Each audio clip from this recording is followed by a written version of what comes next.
Hello, you're watching Avenue X, and today let's talk about the Chinese drama 点燃我温暖你 Lighter and Princess. This is a 36 episodes web drama that's being aired on the platform Youku. This video is a first impression video on this drama of its first 10 episodes that I just finished watching before I sat down making this video. The drama is led by Chen Feiyu, Zhang Jingyi. It's based on a novel called 打火机与公主裙 Lighter and Princess, which is the original Chinese title of this drama as well. Until 2 days before this drama went live, they changed it into 点燃我温暖你. This has become a Chinese drama tradition these days. 90% of dramas will change their title right before they go live. Can anybody explain to me why that is the case? Oh, and I forgot to mention, the original author is the lady who's supposed to be called 29, but then she made up an English word for it that she can't even pronounce. And she is also the author of the original novel of Falling Into You, 赤道, which has just finished airing on Youku. The drama was shot from last year September to February this year, and it's mostly shot in the city Shanghai and Suzhou. I haven't read the original novel. I'm not planning to because I don't want to get spoiled. The story starts at our female and male lead characters mid to late 20s when they haven't met each other for a long time and they met again, and their circumstances are very different from when they first got to know each other. And then the story goes back in time, starting from when they first met on campus in university and telling you what has happened to create this rather complicated relationship they have. Both of them are computer science majored students. The work they do is gonna concern a lot about internet programs, coding, websites, apps, and entrepreneur and all that. Right now it's sitting at 1.5 gold mine for me, and this one I really cannot tell yet for myself whether it's gonna go up or go down till the end of this drama. I think this actually makes it a little bit more interesting and engaging as a drama for me to chase. It would be very boring if you can literally see to the end right from the beginning. Now, as usual, let me talk about what I think is worth watching for your reference, and then what I think is so far not yet working very well. On the positive end, in comparison to the previous Youku, same author drama that just finished airing, 赤道 Falling Into You, this drama doesn't look as eye-hurting. If you're worried about Youku going crazy with its filter, glowing effect, super highlight, this drama is better. At certain places, it's still a little bit too bright, but when the camera is very, very tight on the actors, you can actually tell their skin texture very detailed. There is definitely brightening going on, but there's no insanity plasticky smoothing. As for its production style quality, it's not on the high end, let's say, of contemporary Chinese drama that you can find these days. And for this drama, really, you probably are not looking for high production quality per se. You're really looking for romantic storyline and a good-looking young people couple. So that goes to the second point and the biggest selling point of this drama, and I think so far pretty satisfying, is the coupling of Chen Feiyu and Zhang Jingyi. They are really very eye-pleasing. That's all I can say. If you're looking for a young adult leading campus drama with very good-looking people from all angles and lighting conditions possible, this is one of the best you can get this year from Chinese Dramaland. I am personally not a fan of either of their looks per se, but I would still admit, like the logical mind of me can tell, they are both very good-looking people, particularly when there is a two-shot where they're both in frame and they're in profile or close to profile and camera is on the side of them. These two persons' profile lines match so nicely. You know, the goddess 女娲, which is in Chinese mythology, who creates humans. You think that goddess, when she created these two, she actually used a sculpting knife and carefully cut their face out instead of like us? Splashes of mud spot. That's the difference between super good-looking human and the rest of the species. Most of the enjoyment of this drama comes from me staring at the screen when the camera is staring at them.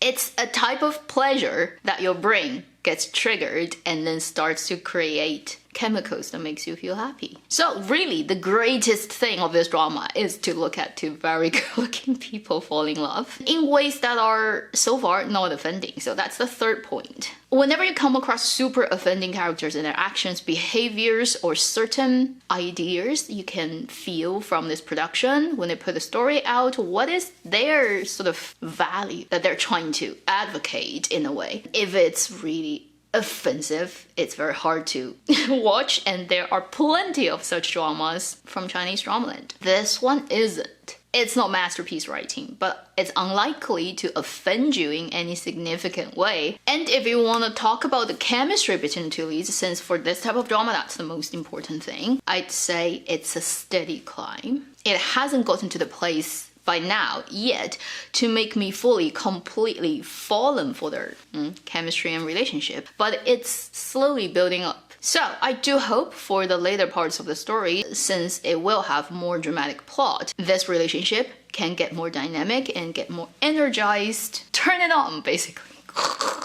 Whether it's sugar or whether it's torture. Right now it's not yet exciting enough. I do see the trend happening, and this is still early stage, before a third of the drama. These are the good things, enjoyable things of this drama. Now let's talk about a couple of things that I think would basically limit the rooftop of this drama. Even if the later plots gets more interesting, even if the acting gets better, even if, say, the chemistry starts to work even better, I feel it has a hard ceiling that's unlikely to break through. I haven't read the novel, so I don't know if there's a significant difference between the original novel and the drama version. So far, the version of campus life, and particularly early parts of the drama, like first 6 episodes, of all the conflicts between male lead, female lead, or other people to set up their characters, right?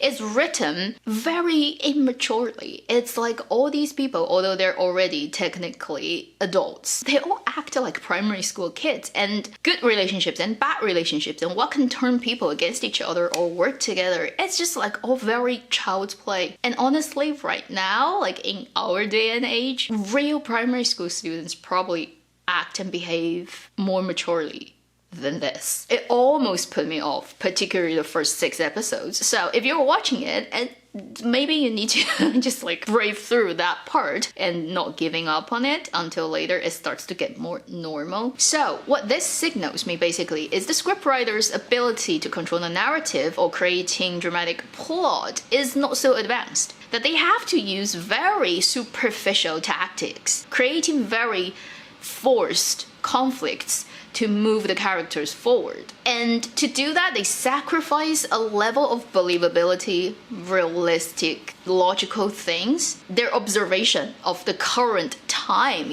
for people who live in this century. It's just, when I was watching the first couple of episodes, I really had to laugh at times. I was no, college students are not like that. It's just, they're like kids. They're 5-year-old, just sitting in the room, from a kindergarten and waiting for teacher to come in and then just tell them what to do or whatever. It's weird. It does get better later, but it shows the script writing is So that worries me basically about further down the line whether the writing is gonna hold up. Also, 36 episodes is actually quite long for a contemporary drama that really just feature 2 main leads. You do have supporting roles, but so far they are not major at all. There's no clear subplot line or second, third lead couple to fill in. It really is their story. So we have 26 episodes to go. That's in itself enough for rather major romantic drama that features 2 people. And then adding on that, it's not the drama is negative, right? I was watching it and the other day I was thinking, as the drama presents you, this couple has its very adorable points.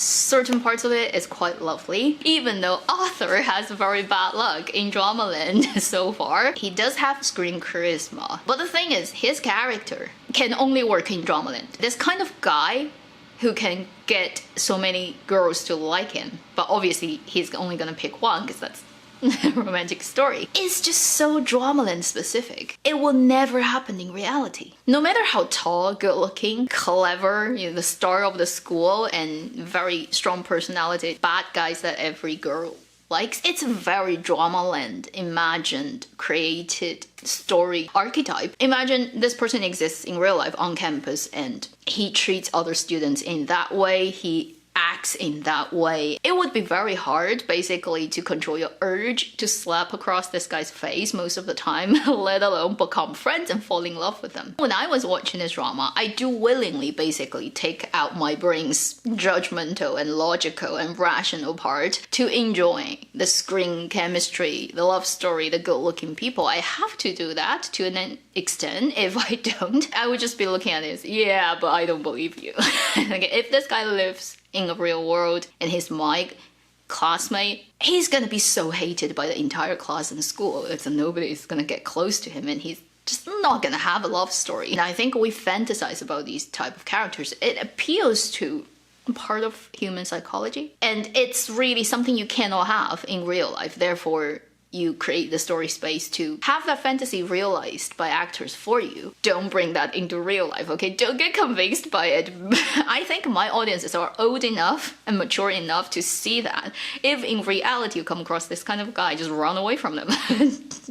Not worth it. The major chunk of my audiences are aged between 25 and 40, so I know you are more mature than the characters in the story. At the end of this first impression, I would say this is a drama that for its specific audiences and for the specific delicious things it offers is worth watching. I am in it just to see how they're gonna play out this romantic love-hate torture relationship, and then Avenue X's human-animal part and saying, I like looking at good-looking faces. I'll keep watching.